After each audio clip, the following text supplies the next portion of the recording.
श्री शिवाय नमस्तुभ्यम।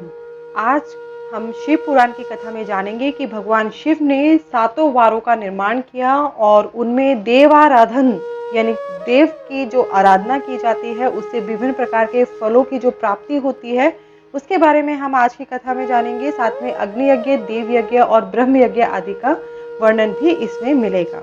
तो कथा को आरंभ करते हैं, परंतु सबसे पहले सब मिलके बोलेंगे ओम नमः शिवाय। ऋषियों ने कहा, प्रभु अग्नि यज्ञ, देव यज्ञ, ब्रह्म यज्ञ, गुरु पूजा तथा ब्रह्म तृप्ति का हमारे समक्ष क्रमशः वर्णन कीजिए। सूत जी बोले, महर्षियों, गृहस्थ पूजन अग्नि में सायकाल और प्रातः काल जो चावल आदि द्रव्य की आहुति देता है उसी को अग्नि यज्ञ कहते हैं। जो ब्रह्मचर्य आश्रम में स्थित हैं उन ब्रह्मचारियों के लिए समिधा का आधान ही अग्नि यज्ञ है। वे समिधा का ही अग्नि में हवन करें। ब्राह्मणों, ब्रह्मचर्य आश्रम में निवास करने वाले द्विजों का जब तक विवाह न हो जाए और वे उपासना अग्नि की प्रतिष्ठा न कर लें तब तक उनके लिए अग्नि में समिधा की आहुति, व्रत आदि का पालन तथा विशेष यजन आदि ही कर्तव्य है। यही उनके लिए अग्नि यज्ञ है। द्विजों, जिन्होंने बाह्य अग्नि को विसर्जित करके अपनी आत्मा में ही अग्नि का आरोप कर लिया है, ऐसे वानप्रस्थियों और सन्यासियों के लिए यही हवन या अग्नि यज्ञ है कि वे विहित समय पर हित कर परिमित और पवित्र अन्न का जो भोजन कर लें। ब्राह्मणों, सायकाल अग्नि के लिए दी हुई आहुति संपत्ति प्रदान करने वाली होती है, ऐसा जानना चाहिए, और प्रातः काल सूर्य देव को दी हुई आहुति आयु की वृद्धि करने वाली होती है। यह बात अच्छी तरह समझ लेनी चाहिए। दिन में अग्निदेव सूर्य में ही प्रविष्ट हो जाते हैं, अतः प्रातः काल सूर्य को दी हुई आहुति भी अग्नि यज्ञ के ही अंतर्गत है। इस प्रकार यह अग्नि यज्ञ का वर्णन किया गया है। इंद्र आदि समस्त देवताओं के उद्देश्य से अग्नि में जो आहुति दी जाती है उसे देव यज्ञ समझना चाहिए। स्थालीपाक आदि यज्ञों को देव यज्ञ ही मानना चाहिए। लौकिक अग्नि में प्रतिष्ठित जो चूड़ाकरण आदि संस्कार निमित्तक हवन कर्म है उन्हें भी देव यज्ञ के ही अंतर्गत जानना चाहिए। अब ब्रह्म यज्ञ का वर्णन सुनो। द्विज को चाहिए कि वह देवताओं की तृप्ति के लिए निरंतर ब्रह्म यज्ञ करे। वेदों का जो नित्य अध्ययन या स्वाध्याय होता है उसी को ब्रह्म यज्ञ कहा गया है। प्रातः नित्य कर्म के अनंतर साय काल तक ब्रह्म यज्ञ किया जा सकता है, उसके बाद रात में इसका विधान नहीं है। अग्नि के बिना देव यज्ञ कैसे संपन्न होता है इसे तुम लोग श्रद्धा से और आदर पूर्वक सुनो। सृष्टि के आरंभ में सर्वज्ञ, दयालु और सर्वसमर्थ भगवान महादेव जी ने समस्त लोगों के उपकार के लिए वारों की कल्पना की। वे भगवान शिव संसार रूपी रोगों को दूर करने के लिए वैद्य हैं, सबके ज्ञाता तथा समस्त औषधों के भी औषध हैं। उन भगवान ने पहले अपने वार की कल्पना की जो आरोग्य प्रदान करने वाला है। तत्पश्चात अपनी माया शक्ति का वार बनाया जो संपत्ति प्रदान करने वाला है। जन्म काल में दुर्गति ग्रस्त बालक की रक्षा के लिए उन्होंने कुमार के वार की कल्पना की। तत्पश्चात सर्वसमर्थ महादेव जी ने आलस्य और पाप की निवृत्ति तथा समस्त लोगों का हित करने की इच्छा से लोक रक्षक भगवान विष्णु का वार बनाया। इसके बाद सबके स्वामी भगवान शिव ने पुष्टि और रक्षा के लिए आयुकर्ता त्रिलोक स्रष्टा परमेष्टि ब्रह्मा का आयुष कारक वार बनाया जिससे संपूर्ण जगत के आयुष की सिद्धि हो सके। इसके बाद तीनों लोकों की वृद्धि के लिए पहले पुण्य पाप की रचना हो जाने पर उनके करने वाले लोगों को शुभाशुभ फल देने के लिए भगवान शिव ने इंद्र और यम के वारों का निर्माण किया। ये दोनों वार क्रमशः भोग देने वाले तथा लोगों के मृत्यु भय को दूर करने वाले हैं। इसके बाद सूर्य आदि 7 ग्रहों को जो अपने ही स्वरूप भूत तथा प्राणियों के लिए सुख दुख के सूचक है, भगवान शिव ने उपर्युक्त 7 वारों का स्वामी निश्चित किया। वे सब के सब ग्रह नक्षत्रों के ज्योतिर्मय मंडल में प्रतिष्ठित हैं। शिव के वार या दिन के स्वामी सूर्य हैं। शक्ति संबंधी वार के स्वामी सोम हैं। कुमार संबंधी दिन के अधिपति मंगल हैं। विष्णु वार के स्वामी बुध हैं। ब्रह्मा जी के वार के अधिपति बृहस्पति हैं। इंद्र वार के स्वामी शुक्र और यम वार के स्वामी शनिश्चर हैं। अपने अपने वार में ही उन देवताओं की पूजा उनके अपने अपने फल को देने वाली होती है। सूर्य आरोग्य के और चंद्रमा संपत्ति के दाता हैं। मंगल व्याधियों का निवारण करते हैं और बुध पुष्टि देते हैं। बृहस्पति आयु की वृद्धि करते हैं। शुक्र भोग देते हैं और शनिश्चर मृत्यु का निवारण करते हैं। ये 7 वारों के क्रमशः फल बताए गए हैं और उन देवताओं के प्रति से प्राप्त होते हैं। अन्य देवताओं की भी पूजा का फल देने वाले भगवान शिव ही हैं। देवताओं की प्रसन्नता के लिए पूजा की 5 प्रकार की ही पद्धति बनाई गई है। उन देवताओं के मंत्रों का जप यह पहला प्रकार है। उनके लिए होम करना दूसरा, दान करना तीसरा तथा तप करना चौथा प्रकार है। किसी वेदी पर प्रतिमा में, अग्नि में तथा ब्राह्मण के शरीर में आराध्य देवता की भावना करके 16 उपचारों से उसकी पूजा या आराधना करना पांचवा प्रकार है। इनमें पूजा के उत्तरोत्तर आधार श्रेष्ठ हैं। में उत्तरोत्तर आराधना का अवलंबन करना चाहिए। दोनों नेत्रों तथा मस्तक के रोगों में तथा कुष्ठ रोग की शांति के लिए भगवान सूर्य की पूजा करके ब्राह्मणों को भोजन कराएं। तदनंतर 1 दिन, 1 मास, 1 वर्ष अथवा 3 वर्ष तक लगातार ऐसा साधन करना चाहिए। इससे यदि प्रबल प्रारब्ध का निर्माण हो जाए तो रोग एवं जरा आदि रोगों का नाश हो जाता है। इष्ट देव के नाम मंत्रों का जप आदि साधन वार आदि के अनुसार फल देते हैं। रविवार को सूर्य देव के लिए, अन्य देवताओं के लिए तथा ब्राह्मणों के लिए विशिष्ट वस्तु अर्पित करें। यह साधन विशिष्ट फल देने वाला होता है तथा इसके द्वारा विशेष रूप से पापों की शांति होती है। सोमवार को विद्वान पुरुष संपत्ति की प्राप्ति के लिए लक्ष्मी आदि की पूजा करें तथा सपत्नीक ब्राह्मणों को घृतपक अन्न का भोजन कराएं।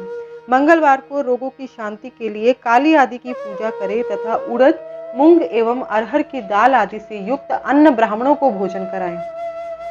बुधवार को विद्वान पुरुष दधि युक्त अन्न से भगवान विष्णु का पूजन करें। ऐसा करने से सदा पुत्र, मित्र और कलत्र आदि की पुष्टि होती है। जो दीर्घायु होने की इच्छा रखता हो वह गुरुवार को देवताओं की पुष्टि के लिए वस्त्र, यज्ञोपवीत तथा घृत मिश्रित खीर से यजन पूजन करे।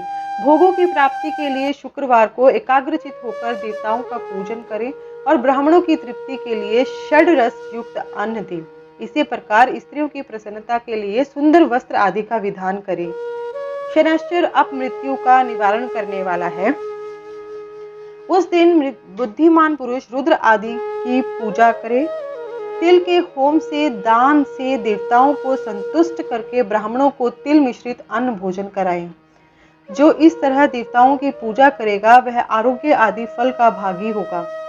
देवताओं के नित्य पूजन, विशेष पूजन, स्नान, दान, जप, होम तथा ब्राह्मण तर्पण आदि में एवं रविवार आदि वारों में विशेष तिथि और नक्षत्रों का योग प्राप्त होने पर विभिन्न देवताओं के पूजन में सर्वज्ञ जगदीश्वर भगवान शिव ही उन देवताओं के रूप में पूजित हो सब लोगों को आरोग्य आदि फल प्रदान करते हैं। देश, काल, पात्र, द्रव्य, श्रद्धा एवं लोक के अनुसार उनके तारतम्य क्रम का ध्यान रखते हुए महादेव जी आराधना करने वाले लोगों को आरोग्य फल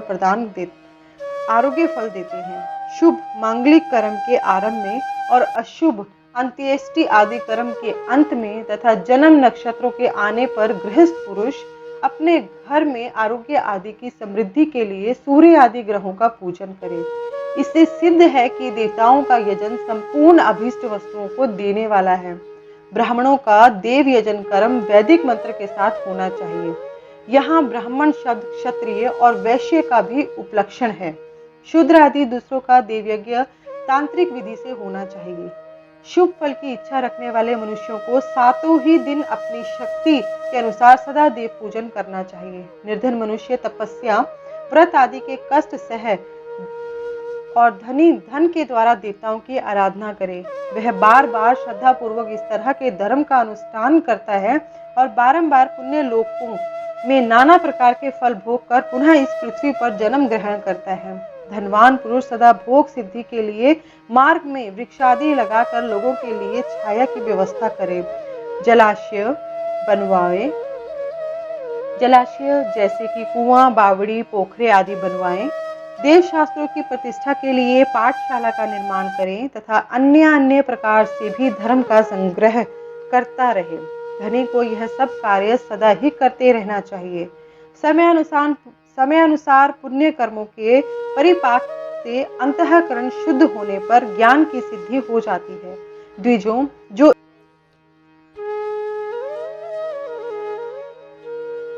इस अध्याय को सुनता, पढ़ता अथवा सुनने की व्यवस्था करता है, उसे देव यज्ञ का फल प्राप्त होता है। बोलो नमः शिवाय।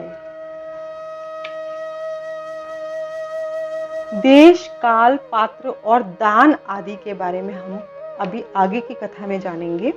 ऋषियों ने कहा, समस्त पदार्थों के ज्ञाताओं में श्रेष्ठ सूत जी, अब आप क्रमशः देश, काल आदि का वर्णन करें। सूत जी बोले, महर्षियों, देवयज्ञ आदि कर्मों में अपना शुद्ध गृह समान फल देने वाला होता है, अर्थात अपने घर में किए हुए देवयज्ञ आदि शास्त्रोक्त फल को सम मात्रा में देने वाले होते हैं। गौशाला का स्थान घर की अपेक्षा 10 गुना फल देता है।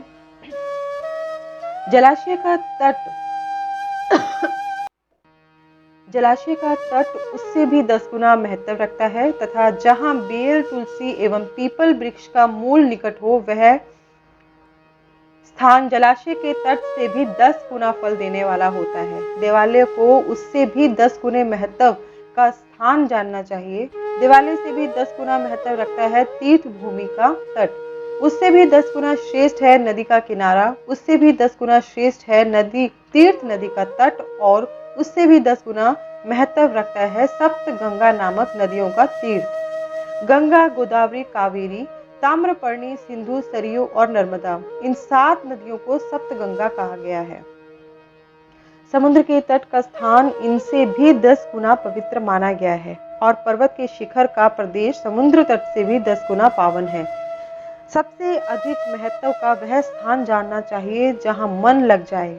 यहाँ तक देश का वर्णन हुआ है, अब काल का तारतम्य बताया गया है। सतयुग में यज्ञ, दान आदि कर्म पूर्ण फल देने वाले होते हैं, ऐसा जानना चाहिए।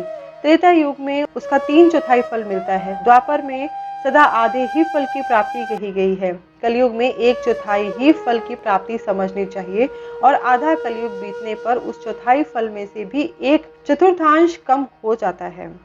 शुद्ध अंतःकरण वाले पुरुष को शुद्ध एवं पवित्र दिन सम फल देने वाला होता है। विद्वान ब्राह्मणों, सूर्य संक्रांति के दिन किया हुआ सत्कर्म पूर्वोक्त शुद्ध दिन की अपेक्षा 10 गुना फल देने वाला होता है, यह जानना चाहिए। उससे भी 10 गुना महत्व उस कर्म का है जो विषुव नामक योग में किया जाता है। दक्षिणायन आरंभ होने के दिन अर्थात कर्क की संक्रांति में किए हुए पुण्य कर्म का महत्व विषुव से भी 10 गुना माना गया है। उससे भी 10 गुना मकर संक्रांति में और उससे भी 10 गुना चंद्र ग्रहण में किए हुए पुण्य का महत्व है। सूर्य ग्रहण का समय सबसे उत्तम है, उसमें किए हुए पुण्य कर्म का फल चंद्र ग्रहण से भी अधिक और पूर्ण मात्रा में होता है। इस बात को विज्ञ पुरुष जानते हैं। जगत रूपी सूर्य का राहु रूपी विष से संयोग होता है, इसलिए सूर्य ग्रहण का समय रोग प्रदान करने वाला है। अतः उस विष की शांति के लिए उस समय स्नान, दान और जप करें। बोलो नमः शिवाय, नमः शिवाय, नमः शिवाय। वह काल विष की शांति के लिए उपयोगी होने के कारण पुण्यप्रद माना गया है। जन्म नक्षत्र के दिन तथा व्रत की पूर्ति के दिन का समय सूर्य ग्रहण के समान ही समझा जाता है, परंतु महापुरुषों के संग का काल करोड़ों सूर्य ग्रहण के समान पावन है, ऐसा ज्ञानी पुरुष जानते मानते हैं। तपोनिष्ठ योगी और ज्ञान निष्ठ यति ये पूजा के पात्र हैं, क्योंकि ये पापों के नाश में कारण होते हैं। जिसने 24 लाख गायत्री का जप कर लिया हो, वह ब्राह्मण भी पूजा का उत्तम पात्र है। वह संपूर्ण फलों और भोगों को देने में समर्थ है। जो पतन से त्राण करता अर्थात नरक में गिरने से बचाता है, उसके लिए इसी गुण के कारण शास्त्र में पात्र शब्द का प्रयोग होता है। वह दाता का पातक से त्राण करने के कारण पात्र कहलाता है। गायत्री अपने गायक का पतन से त्राण करती है, इसलिए वह गायत्री कहलाती है। जैसे इस श्लोक में जो धनहीन है वह दूसरे को धन नहीं देता। जो यहाँ धनवान है वही दूसरे को धन दे सकता है। उसी तरह जो स्वयं शुद्ध और पवित्र आत्मा है वही दूसरे मनुष्य को त्राण या उद्धार कर सकती है। जो गायत्री का जप करके शुद्ध हो गया है वही शुद्ध ब्राह्मण कहलाता है। इसलिए दान, जप, होम और पूजा सभी कर्मों के लिए वही शुद्ध पात्र है। ऐसा ब्राह्मण ही दान तथा रक्षा करने की पात्रता रखता है। स्त्री हो या पुरुष, जो भी भूखा हो वही अन्नदान का पात्र है। जिसको जिस वस्तु की इच्छा हो उसे वह वस्तु बिना मांगे ही दे दी जाए तो दाता को उस दान का पूरा पूरा फल प्राप्त होता है। ऐसी महर्षियों की मान्यता है।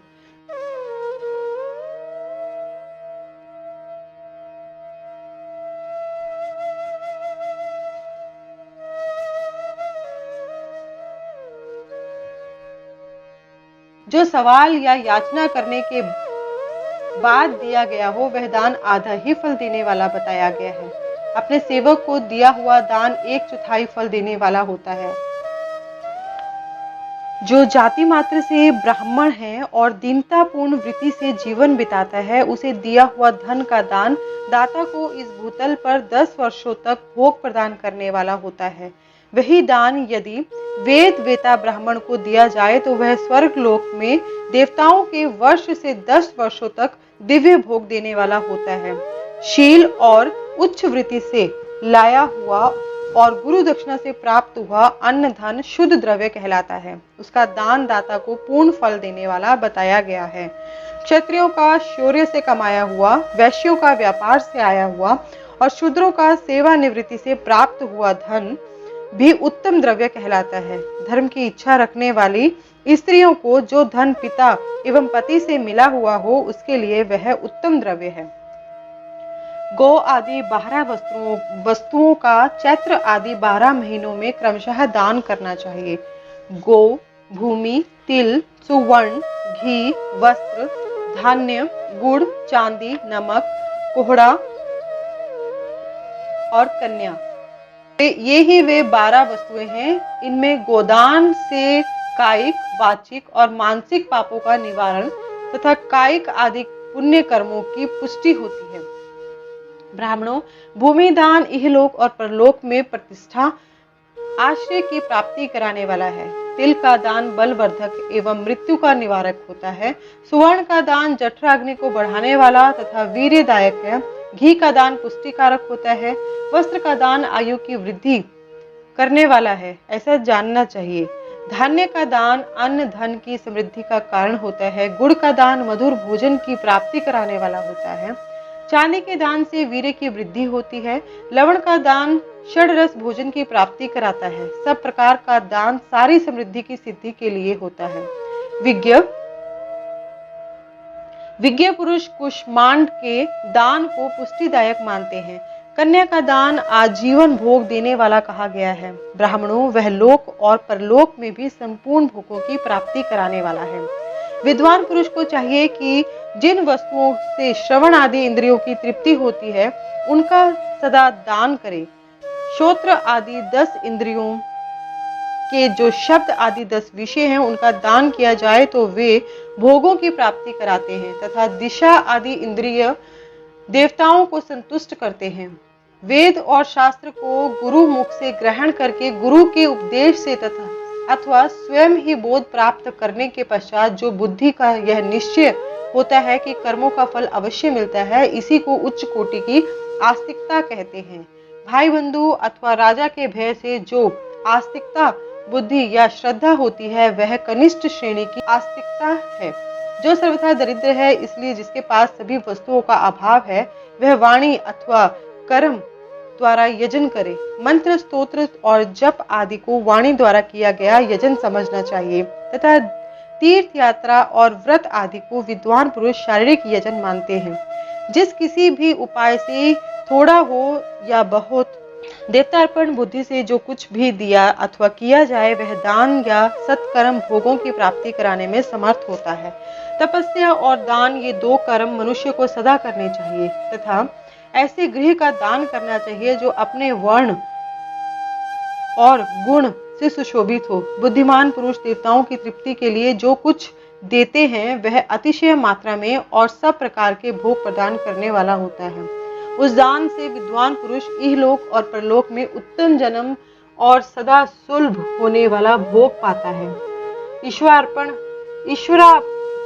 अर्पण बुद्धि से यज्ञ दान आदि कर्म करके मनुष्य मोक्ष फल का भागी होता है। बोलिए नमः शिवाय, नमः शिवाय।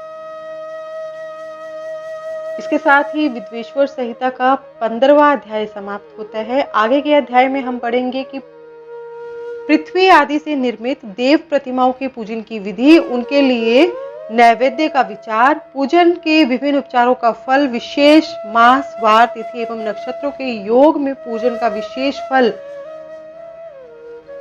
तथा लिंग के वैज्ञानिक स्वरूप का विवेचन, ये सब हम आगे के अध्याय में पढ़ेंगे। तब तक के लिए ओम नमः शिवाय, धन्यवाद।